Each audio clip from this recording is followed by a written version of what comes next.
Initiating today's conversations, I'll be inviting Dr. MANJULA Raman, who is the CEO at Royal CONCORDE International Schools.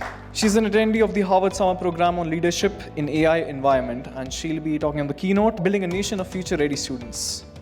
Very good morning. And I didn't want to have a presentation, although it's an EdTech review summit. I thought I'll talk absolutely from my heart, and especially when I've been a learner just a few weeks back at Harvard, where they put a lot of my thoughts straight in what is the future that is in store for me. Well, after almost 35 years as an educator, when you are told you are absolutely fossiled, it gives you a shock, because the future of what is coming is very different than what we thought it was, and all the experiences that we carried, we thought we had learned, but what we have to do now is unlearn a lot of things and relearn, reinvent ourselves to remain, accessible to our learners. Well, as I talk today, don't get worried that we are obsolete, because thank God we realized through all these interactions that we have, the networking we have with our co-educators and the tech experts, we are able to put ourselves onto track and make it very visibly useful to our students. Well, last week, actually this week, we were discussing the National Education Policy on Monday at the TEDx 19. And it's a very exciting phase in the Indian education scene, because we are waking up to the fact that we need to change. We are no more the beggars with the bowls. We are people who want to move forward and be equal and be recognized. So the children who are now in school are going to be adults in the next 10 years. They're going to be the ones who will be running our country. So it's time we get up and start getting ready with what we want to give our students. So today I'm going to speak, it's from my heart. I've just put my thoughts together about what should be our strategies to make it relevant to our students. Well, it seems that our education system is out of date, and we are now at a crossroad between improving our current system through the NEP, and we are innovating a new system and investing into new technology like AR, visual reality, a lot of augmented reality, in the hope of rich returns. I don't want to,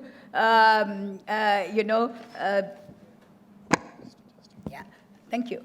I don't want to in any way discourage all the EdTech people who are here. There seems to be a race with all EdTech companies to be visible and useful to the education scene. But my concern is that the focus and investment seems to be more on the technology than on the learning journey. So we need to realize that it has to be a learning journey to make it useful for us students. And more importantly, the future skills our learners will need. We're also facing a challenge in that the education environment we have is like an old-fashioned bullock cart. And we're trying to put the jet engine to the bullock cart. And you can imagine what happens if you put a motor of a jet with a bullock cart. It's going to be a disaster. So we have to phase in which way are we going to accelerate the learning of our students. So how do we bridge the divide? Designing solutions and an environment that supports future learning. We also need to consider the future generations who live online and not on the line. I've spent lots of years as an army school principal and always wanted everything to be in line. But unfortunately, today's student is online rather on the line. And they want to digitally integrate everything into their lives. And in this kind of environment, we need to rethink our education environments and ensure that we are future-proofing our establishments and moving forward. As we know, technology has been evolving. However, you may be surprised to learn that for many of us, the first e-learning that came was around 2000, 2001. And I remember I was very excited about blended learning and doing a pilot in my school through an EdTech company. And, but we are still talking about blended learning. We are talking about flipped classes. It's all moved on. I mean, 2000 and now we are at 2020. So 2020. So we need to wake up fast. It's a time that we understand where we are moving. And the new phenomenon and the innovation in 2018-19 has moved to the capabilities to learn through digital tools, such as micro-learning, real-time video collaboration, intelligent, personalized learning machines. It's important that even we consider the question, what will be the future of learning in a few years' time? Well, in order to connect learners to the real world, the design future of learning pathways, we need to consider what those skills learners will need to master for an uncertain future. The need for 21st century and non-cognitive skills such as grit, perseverance, leadership, learning through failure, very important. We are a nation which is obsessed with only success. We have to learn that we have to accept, and we should have the tenacity to accept failures. Only then can we move on. If we are always obsessed with only success, we can't go anywhere. The key question to consider will be, what kind of personalized learning platform? We have a lot of learning platforms today that will support the future of learning. When designing a new personalized learning environment for future learning, a paradigm shift is required, I feel. We need to rethink the current role of EdTech that moves from technology to user-centric environment. Technology will need to move from instructional design to a much more experiential and design thinking approach. And I'm glad that lots of things are happening in the AI environment, in the stimulated environment, in holograms, and tracking all our activities and then building up on that. Activities need to be blended, augmented, personalized, and there has to be a cognitive collaboration, and it needs to be immersive. When designing future of learning, we also need to consider the new pedagogies that will support learning. The new pedagogic framework we tried to make through one of the companies, which I don't want to name here because it's a EdTech summit. We took on some personalized learning, and we thought it was deep learning, and we used these tools and to deliver the content and also to make the assessment and the learning strategies. The outcome of this process was that we could understand that it is a process and it's not a product. Like till now, whether it started with the smart board or whatever we are doing, it's more like a product. We have to use EdTech for the process of learning, not make it as a product or something to talk about with a lovely, poster to say that this school is smart or whatever.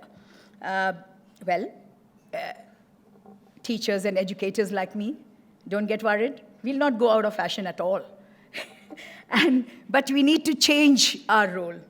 So as education institutions evolve into hybrid environments for learning with new technologies and personalized platforms, what will be the future role of teachers and leaders to support this kind of learning?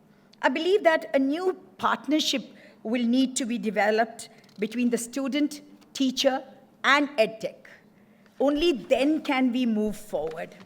And the one that allows deep learning tasks rather than content mastery, Today, nobody is talking about content. That's available on a click. But it is deep learning, where new digital tools and resources will enable and accelerate this process. That is where the EdTech comes. It helps you. Just a human face-to-face doesn't suffice. New pedagogical delivery of learning will need to be developed through intelligent platforms. Some of these new pedagogies include productive failure, learning from the crowd, blockchain of learning, and learning for the future, which will support skill development in a new way we haven't seen before. We always hear in conferences that a teacher is a facilitator of learning. I agree that with the latest research happening all around the world, but now the teacher is no more a facilitator. She's the activator, she, he. I don't want to be gender biased. So he has to be an activator of learning, because in this new environment, which will obviously be overtaken by AI, artificial intelligence, so what you do, you get it back. So the teacher will have to motivate the students to learn and then move on to the next step. Maybe it will be worthwhile to also look into the OECD framework for 2030, where a lot of skills have been spoken about, where they have said, the constructs of adaptability, agility, equality, equity, empathy, metacognition, meta-growth. These all sound big jargons, but we need to realize and we need to become aware of it. Yeah, they can't happen overnight. We have to grow as educators and leaders with the environment that we are going to be there. Current and future leaders will also need to take into account new change leadership that will require them to be more flexible, adaptable, and build safety nets to allow for risk-taking and innovation.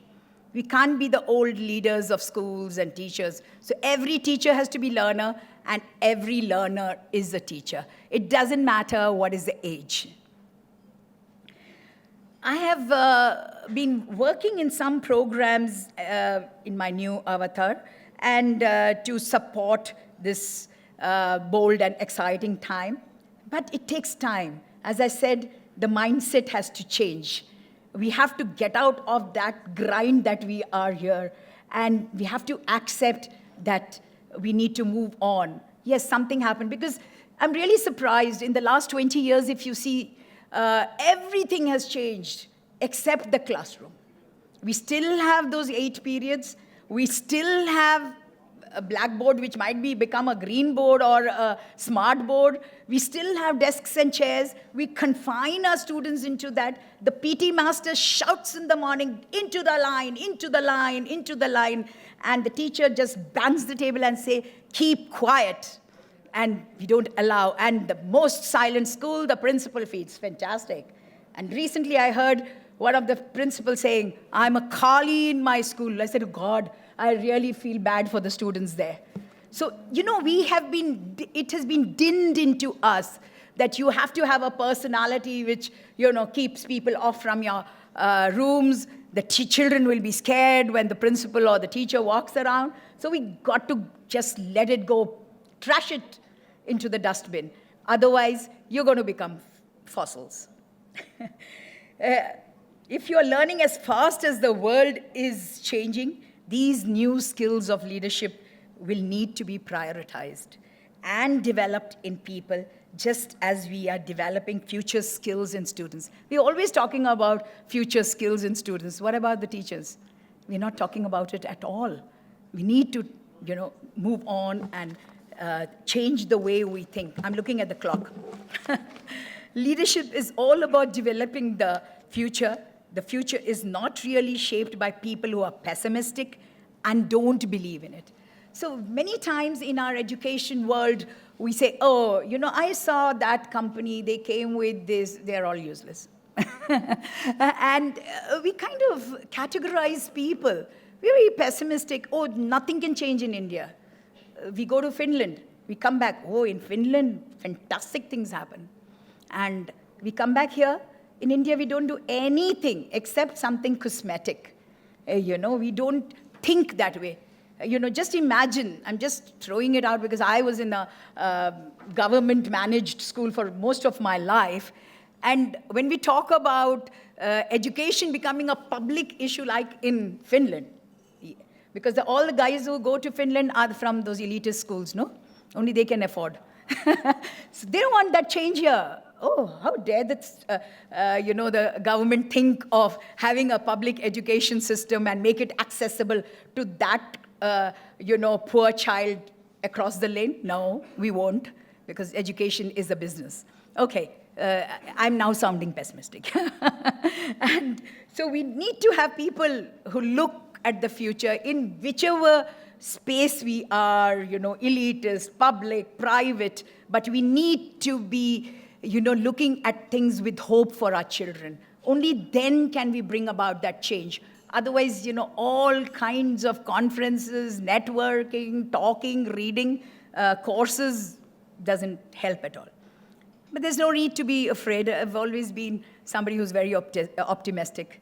Technology will not get rid of bad teaching. However, it will also not be able to amplify an outstanding teacher. So when we bring AI, CBSE is saying AI in schools, don't worry, it will give you what you are. If you are a bad teacher, you'll continue to be a bad teacher because you'll keep doing the repetitive things that you do. And it'll get the cue like when you have that map and then it tells you, do you want to go to a restaurant close to MG Road? Or do you want to go to a happening somewhere close? So it kind of prompts you, and it prompts what you have been watching for or searching for in your last 1 week or last 1 month. So if you are teaching in a very, average pace, or you are not opening up to personalized learning or to the higher order thinking, it'll keep throwing up things what you have been searching. But what does the teacher really give? She gives happiness, she listens, she's somebody who you can trust, she has empathy, and that feel of awe and wonder of a teacher that will never go out of fashion. So we'll always be there when a little kid looks at you and say, oh, hi, ma'am, how are you? He must be having gray hair, but you'll still be the celebrity in his life. And all, page 3 people would have been forgotten, but a teacher will be always remembered because that awe will stay on. So don't worry, no technology will take that away from you. In summary, the future will value people with what they do, with what they know. Now, when I say that, we got to do what we know. It's not enough to have it in our head. The vision of a principal or a management has to go to the lowest, or it should spread everywhere, even to the gardener or the security man. What is it that I want to give my children? It can't be a vision which I nicely put it up and, impress people with. And we need to get into it. And the respect will be only for those people who put into action what they know, rather than a person who knows a lot. Maybe that person will have a big, huge head, but it wouldn't be of any value. Innovation will be about connecting the dots as the future will be integrated, co-created, and it will be definitely collaborative, which is personalized and adapt to what you are. The future is shaped with enthusiasm and with tough-minded optimism. Let's just embrace it. Thank you.